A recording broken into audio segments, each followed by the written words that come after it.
So Gary Beekler is also Nerdrotic. He's one of the biggest streamers on YouTube across the internet. He's got well over 1 million subscribers. He reviews pop culture. He reviews gaming and entertainment. And he's been doing it for quite some time. Gary, I don't know.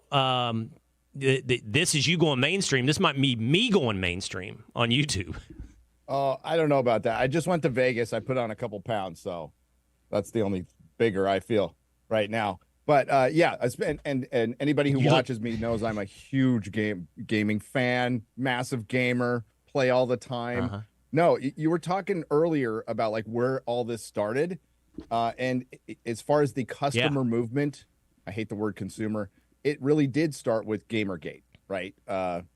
Gamergate has some very nefarious origins that we don't need to get into, but ultimately it was a customer movement. It was fans going, you know, I've loved this stuff for so long and something feels a little off. All of a sudden you hate us. And the royal you here is the gaming industry and some of the designers and mostly the journalism. Entertainment journalism has been a poison, has been cancer to fandom for well over a decade now, when it used to be just, hey, let's review a game or let's review a movie or a comic book. And then it became, well, you know, the biggest problem here is the fans, obviously, the toxic fans.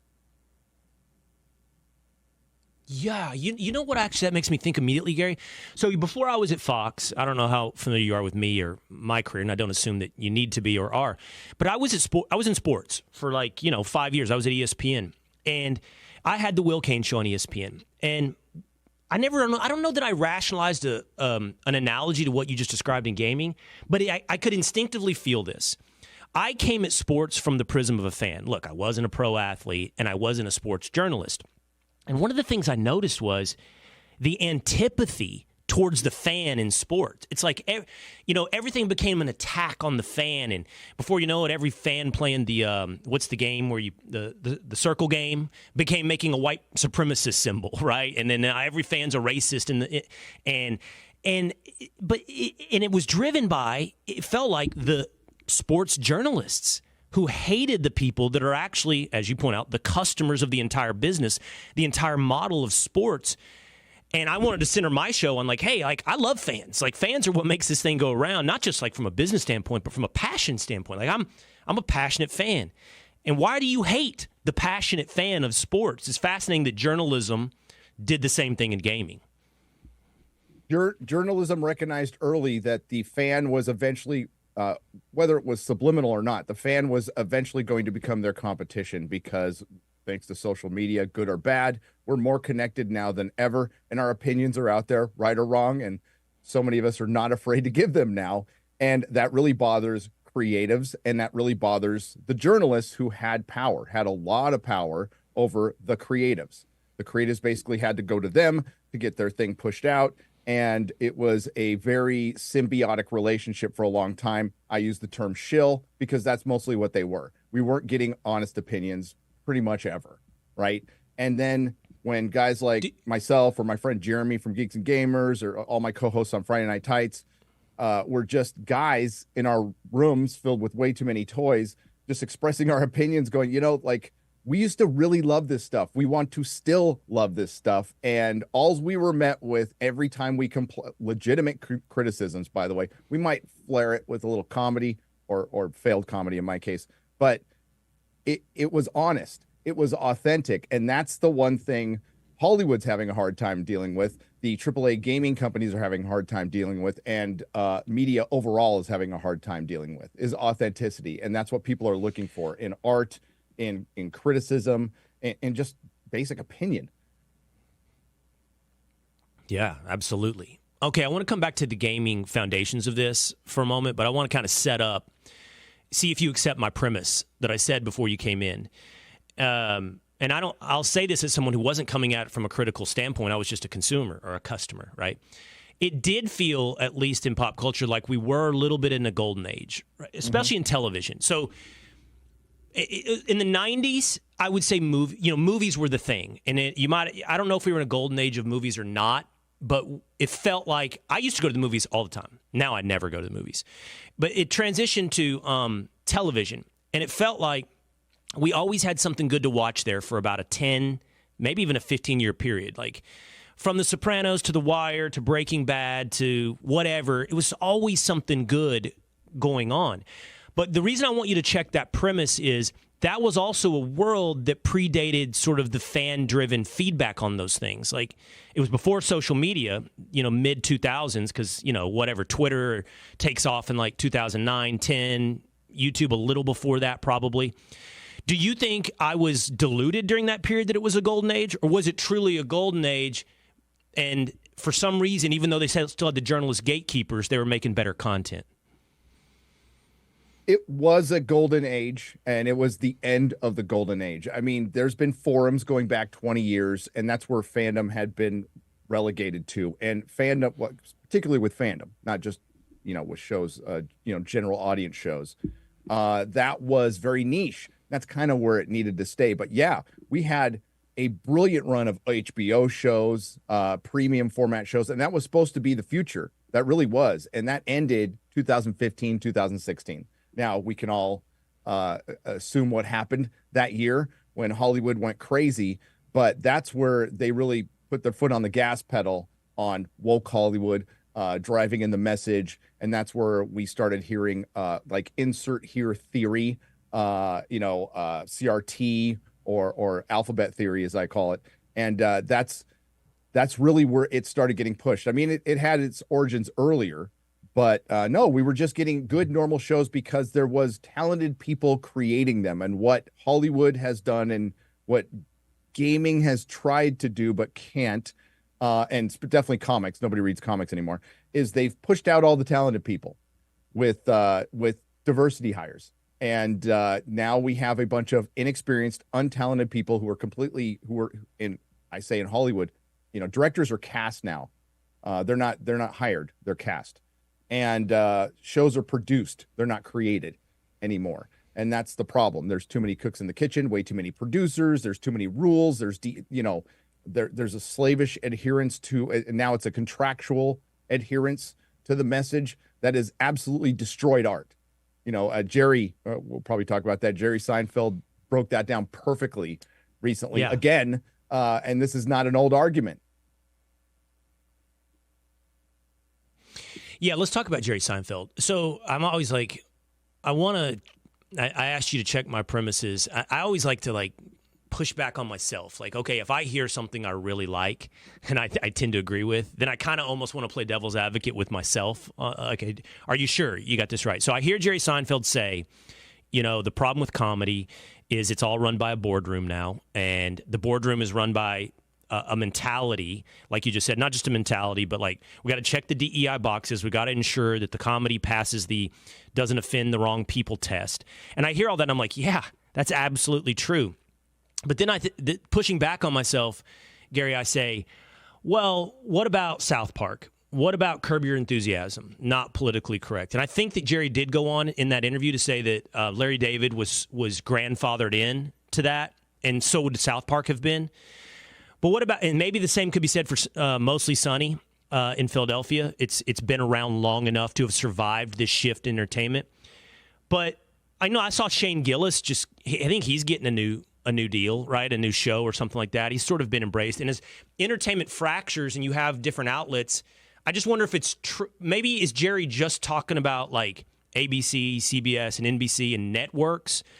Or now that we have so many different outlets, are we actually still capable of getting that stuff, just more in fractured places? Yeah, it's being decentralized. What Jerry says in he's had 2 articles come out, but what he says in one of them is, stand-up comedy. Comedy's still alive. It's still thriving, but it's thriving in stand-up because you have no middleman. The audience is right there, and if you screw up, right away. And that's what more people, that's authenticity is the currency of the future. That's what more people are looking for. You've got a chat going right now that you're interacting with. That's what people are moving to. But comedy, what Jeremy is, why do I keep saying Jeremy? Jeremy's going to laugh, my friend Jeremy. Jerry Seinfeld said basically it's dead in Hollywood. It's dead in Hollywood. If you go back and look at the rated R comedy, the last one, we just had Anyone But You, right? Really mid made over $200 million. That was the first rated R comedy to make over $200 million since 2016. And by the way, that comedy was Bridget Jones' Baby to make you even more depressed. But like, we don't get The Hangover anymore. We don't get Dodgeball. I saw it. Yeah. So I mean, we don't. Real quick, I saw Anyone But You on an airplane, and I'm curious what, like, it's not good. It's not good. But, you know, I do think, like, for a lot of guys who you and I probably have some very similar views on a lot of things. Like, Sydney Sweeney has been adopted, and she definitely has her assets. But Sydney Sweeney has been adopted as this, like, anti-woke thing. And then there was that producer who was like, I don't get the Sydney Sweeney thing. She's not a good actress and all that. I mean, Anything But You is not going to be Sydney Sweeney's nomination into, no, I'm actually really good. Check this movie out. No, she has become a huge star off of a massive flop, Madam Web, and her attitude after it, which was really good. And she's really hot. And yes, I can think of a couple of reasons why Anyone But You did well. But other than that, it was a complete fantasy. For one, it's all centered around a lesbian destination wedding. So the fact that they stayed together that long was the joke of the film. But I think it's great that I've been putting her on my thumbnails. What the hell? It works. No shame to my game. But I think it's just people want, we need to stop hot phobia. My friend Chris Gore coined that term. Stop hot phobia. We've had this, especially in video games. They're trying to make everybody ugly. It's like, bring back hot women. It's a good thing. Makes people happy. Men and women. Well, and if we're being authentic to your point, I mean, that's why I watched. And that's why I stuck around for 2 hours. It's a lot of Sydney Sweeney. And, it keeps your attention. So back to Jerry Seinfeld, though. You think, are we seeing a market correction, though? So you say stand-up is a way for the talented person to reach directly to the audience and not have it be filtered through a boardroom, right? Do you think those other examples that I gave are all just grandfathered into what happened? Always Sunny, Curb Your Enthusiasm, South Park, they're just grandfathered in. Will we ever see another one? Now that we have so many options in terms of distribution, there's more boardrooms, but with more boardrooms, you presumably have more opportunity for better boardrooms, right? So will we see more of those types of shows? I don't think so. I think Jerry even talks about this later in the interview, that he says Curb was grandfathered in, and absolutely South Park was grandfathered in. Always Sunny, brilliant show, grandfathered in. But these are all shows in like multiple seasons. I think Always Sunny's going to be up to 18 at some point. South Park is at 26. And if you go back and look, what dominated streaming last year? Shows that were over a decade old. Suits ruled the summer, and also on that list, there's a top 10 list with one new show, and you see older comedies, including Seinfeld. So there's still an audience for it. To answer for it, there's still an audience for superhero movies. There's still an audience for movies. There's still an audience for comedy, and they're just finding other places for it. Like you said, it's fracturing, and that's good. We need entertainment completely decentralized. I'm all for it. That's why, again, some of the most interesting things happening right now are in stand-up comedy, and most people aren't seeing it because you'll have to go. I was privileged enough to pay a lot of money, overpay for a ticket to go see the opening of the Mothership, Joe Rogan's The Mothership in Austin. And I got to see Joe Rogan, Dave Chappelle, and it was brilliant. It was absolutely brilliant. So I think comedy it's a sign that Hollywood is dying, because they have completely abandoned the one thing that they were built on. Their first movie star was Chaplin, technically. And comedy's the one thing that pushes the boundaries, that puts a mirror to society and to Hollywood. And, unfortunately, all Hollywood wants to do it, I'm fine with them putting a mirror to society, but right now they're putting a lens to society. And they always bring up that term lens. And it really comes from one source, and it's getting tiresome. And there's this huge divide between the audience and corporate Hollywood, corporate gaming, corporate comics. corporate news, everything right now. And they're going to have a hard time dealing with it as we can talk to each other more. Well, look, I take a huge amount of inspiration. The person that jokes that, Gary's going mainstream. I mean, I work for Fox. But I take a huge amount of inspiration from you, and even though I totally disagree with him on something like a streamer like Destiny, because, and I can't speak to every opinion, and I can't speak to every show and everyone, but there is a sense of authenticity, a lack of polish. The comments are coming in right now, and I want to interact with them, and that's my goal for this show. It was when I had that radio show on ESPN. It's just like, I want to be... Yeah, I don't want to speak down and at people. I want to speak with people, right? And but I need you to do something for me. So, I'm not a gamer. I'm like every kid. I played Tecmo Bowl, I played Madden, I played everything, NHL hockey through the 90s. But I never was into fantasy games. I think I played James Bond for some first-person shooter back in the day a little bit. But you know what I liked about that game? Gary, I liked that my buddies and I could all get in a room together and then trash talk each other and do that and compete against each other. So we never moved to sort of the online. Oh, I did Call of Duty for a little bit. But we talked about this shift from the golden age to where we got, and you pinpointed like 14, 15. And that is like the rough timeline of Gamergate. So what I'm getting at with my lack of knowledge when it comes to gaming is I'm not all the way plugged in on Gamergate. But it does seem to have been the canary in the coal mine of everything that then unfolded after that. Can you just can you just give me the cliff notes on it? I know you could do not just a show, but you could do, and you have done, episodic seasons on Gamergate. But can you give me the cliff notes of what went down?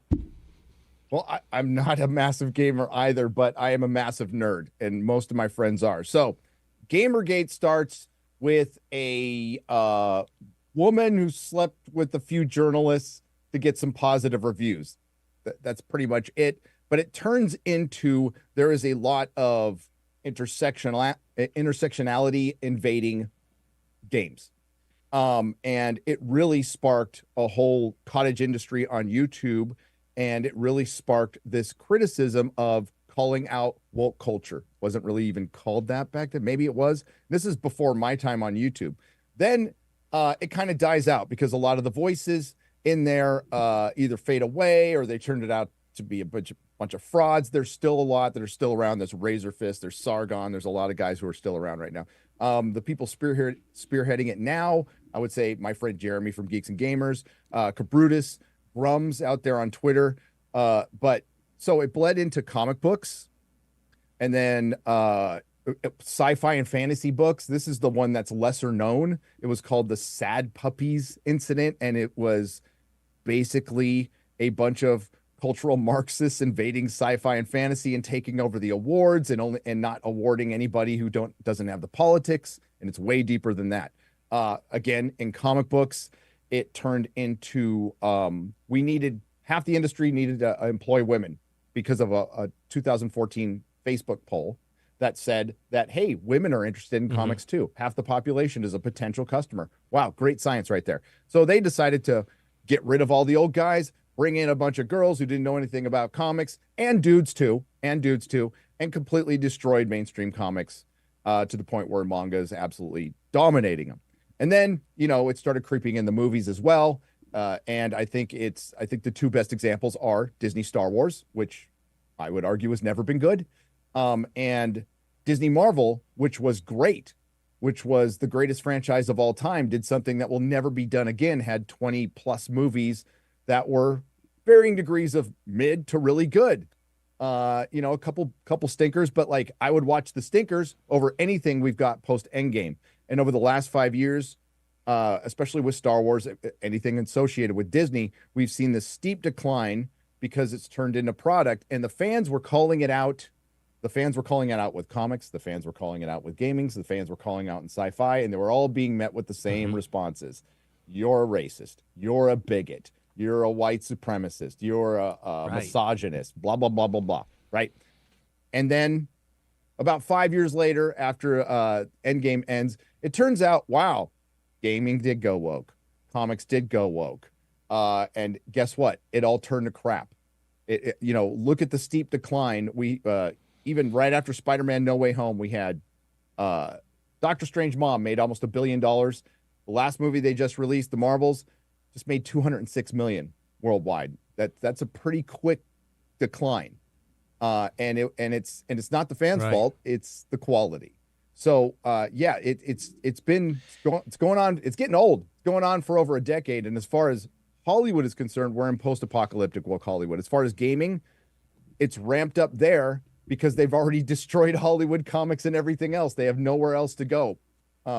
Just to wrap this up, sorry, I went a little long, but with Gamergate 2.0, cool. Yeah, which started last year, arguably, my friend Az from Heel versus Babyface had a Starfield rant about pronouns that went mega viral, and that really kind of ramped things up, and people started looking into things. Cabrutus on Steam created this aggregate, which is the Sweet Baby Ink detector. Sweet Baby Ink is a third-party company that basically goes over your story and makes it woke. You know, they really? It's a giant grift. Yes. So I mean, that's putting it in very simplest terms, but they help write your story so you can put in underrepresented, marginalized groups. It basically makes women fat, ugly lesbians in most of the games. We just assume they're lesbians. We don't know all the time. They're the ones who always, put compelled pronouns, or even the fact that there's pronouns there when you're playing a video game. And yeah, gamers are sick of it, but they're failing. And there's a lot more companies and there's a lot more to it, but they're failing because gaming is decentralized. So they can go and do it on the AAA games all they want. So this is where gamers are completely winning. So now it's ramped up crazy. It is Gamergate 2 is getting as crazy, if not crazier, than Gamergate 1, because for one, the gamers are winning, and the gaming journalism is just so bad right now that they're desperate for attention, and it's almost like their old trick of stirring things up and gaslighting isn't even working anymore. And when we have editors from Kotaku, who have OnlyFans trying to, call people, Stellar Blade's the latest one, which is nuts. It's got just this really voluptuous hot woman, and it's a good game. So you have a female lead and a good game, and now the journalists are complaining about it when they were calling us the misogynists, just because we enjoy the female form, as it should be. The parallels to sports they're really, really interesting. So I think you brought up cultural Marxism, and that's a thing, and we've talked about it a lot right here. It's an ideologically driven thing that has populated corporations. There's also something more shallow at play, because I don't think every single person participating in this understands. They may be inadvertently participating in cultural Marxism, but they're certainly not going home saying, what we need to do tomorrow. There's also this mentality of we've got to be everything to everybody. So what happened in sports is real similar to what you said. Hey, we've got a lot of women fans that like football, and we should grow it. We should grow that. So we start leaning into different things in sports to attract women to sports. Okay, on the surface, that's fine. And at the risk of making them all mad, this was kind of my thing with Taylor Swift. Like Taylor Swift being forced into the NFL entertainment ecosystem. The problem isn't really Taylor Swift. It's that you're just trying to be everything to everybody. And when you try to be everything to everybody, you alienate the core audience that was there in the first place. You lose who you are. So to be real, your average hardcore NFL fan doesn't need 10 shots of Taylor Swift during a game. We don't need that storyline. We don't need all of that. And if you make us think that that's the most important thing happening around the game, then you alienate us while you attempt to attract everybody into the tent. And you could see the same thing on the homepage of ESPN.com. It's like, oh, you like NBA? Here's some WNBA shoved right at your throat. You like the NCAA tournament? I've got 10 headlines for you on the women's tournament. And it's just like you're just shoving things at me that don't reflect the reason I'm here in the first place, my fandom. And forget about reflect. You've minimized the reason I'm here. Or in worst cases, you've patronized or villainized the reason I'm here, to your point earlier of I'm a villain, or I'm bigoted, or I'm small-minded. Maybe so. But I did want to watch some dudes. I did want to have a beer and watch some dudes compete to win a game. That was why I came. Yeah, and have fun. What's the common denominator here, by the way? Marvel, Disney, ESPN. Oh, it's Disney. But it's it's happened everywhere. I mean, it's when beer goes woke, like it's getting a little out of control, don't you think? Yeah. But yeah, I used to be a massive football fan. I used to watch ESPN all the time. Now it wasn't going woke because I'm a Charger fan. I'm a San Diego Charger fan, and I hate Dean Spanos because he ripped my team out of my city. But Yes. no, I can't. I don't watch a single second of football now. I don't miss it at all. I like having my Sundays free. But that's what this takeover does. It makes you hate what you loved. These things I loved. I love Star Wars. I love Star Trek. I love Doctor Who. I love Marvel Comics. I like all the old stuff. I don't want anything to do with the new stuff anymore. And to make a comic collector of over 40 years quit collecting comics, new comics, that is a testament to your commitment to failure. Thankfully, the only reason it won't work in gaming again is because it's such a massive industry. It's spread around the world. And that's what needs to happen. If any of this is going to survive, if any movies or TV films, and they will, by the way, it's going to have to be decentralized. And Americans will probably have to change their tastes and start watching more Eastern entertainment and stuff. And some of it's pretty damn good, you know? So it'll always be there. I don't know if Hollywood will be. I want to come back to that so we can end on a positive note. But one more thing on this, like, again, because my prism of gaming, and I know we're not exclusively focused on gaming, it's more about as an illustration. Yeah. My sons play, they're big into soccer and they play FIFA mostly.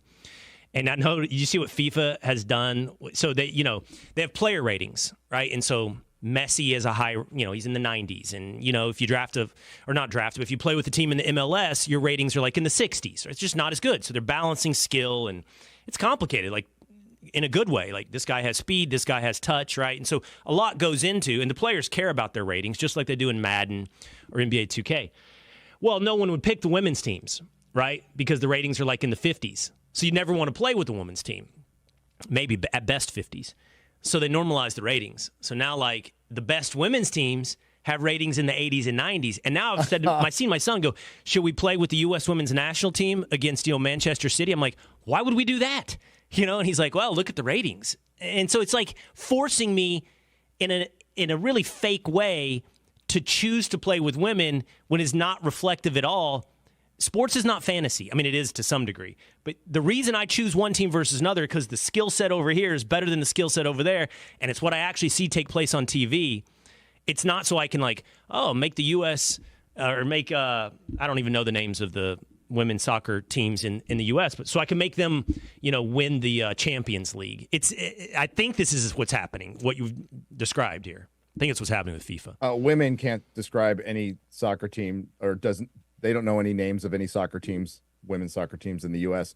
Did you see that MLB trailer where they have women playing baseball? We reacted to that. That was I heard about funny. It. Yeah. That was funny. God. Yes, they're forcing it, and it is becoming fantasy, which just, as you said, just completely destroys the entire concept of sports.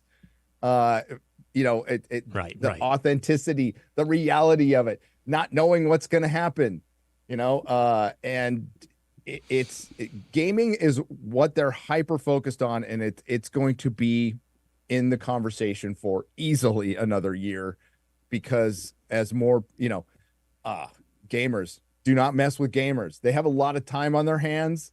They'll weaponize their autism. Isn't gaming? They will find stuff, and they have, and it's been great. It's been absolutely great. Do not mess with that. It's, we saw the fandom starting to fight back early on with Rings of Power when that terrible show came out. The Tolkien fandom said, no way, we're not putting up with this. And that was great to see. And now we're seeing, there's so much clapback. The Mufasa trailer just got ratioed on YouTube, and which was hilarious. But I saw you posting that. Gamers are a different beast that are not to be messed with, and it's going to be great. I'm actually, it's been a lot of fun to watch. It's been a lot of fun to watch them fight back and save their hobby. and find other, for one, they don't need AAA at all. Not at all. There'll be enough independent games to where either these, I don't know, corporations just don't change on a dime. So you're seeing a lot of games bury smaller companies, and maybe that finally buries a corporation, or it makes its conglomerate give up on it. I don't know, but I think the fans are going to win this one ultimately. Well, to your point of gaming, I believe I have the stats right. It's bigger than the movie, music, and something else. It could be sports. I don't know. Not sports, I don't think. Industries combined. Like, it's huge. People our age, Gary, who aren't into gaming, don't appreciate how huge that market is. So here's the positive note I want to end on with you really quickly. I said this on my show last week. I feel like I've watched everything. I haven't, but I don't have anything anymore that I want to watch. So I'm going to lean on you to tell me what I'm missing out there that I need to put on my list to watch. Just give me 2 or 3 things. I saw you tweeting about Rebel Moon. I think it was negative, which I didn't watch. Horrible. I watched Dune 1. Rebel I didn't Moon. watch Dune 2. Go mow your lawn or something. Get an early, start your taxes early. No. Okay. What is good that I have seen right now? The Gentleman is the best show I've seen in a long time. That is on Netflix. It's from Guy Ritchie, and it's better than any of the movies he's put out the last couple of years. It feels very Guy Ritchie. It is great. Shogun, very good. Yep. Very good. I won't say great. I'll say very good. And House of the Dragon season 2 is just around the corner. I loved House of the Dragon season 1, and I hated the end of Game of Thrones. I thought season 8 was some of the worst television, the worst dive of a television show of all time, and I think it's a miracle that they came back and did something that could end up arguably being better. So there's War of the Rohirrim, an anime Lord of the Rings film, is coming out at the end of the year, and of course there's Deadpool and Wolverine. That'll probably be pretty good. So there's some good stuff. All right, so I saw House of Dragon 1, loved it, so I'll be in on House of Dragon 2. I watched The Gentleman. Really fun. I like Guy Ritchie stuff. So I enjoyed that. I haven't seen Shogun, so the new one there for me is Shogun to check out. And I'll be checking out your reviews, man. Nerdrotic on YouTube. Huge. Yeah, huge audience. Over 1 million. Man, I really appreciate you giving me so much time today. It's been fun to get to know you and have this conversation. Thank you. It was great to talk to you. Take care. All right, there he goes.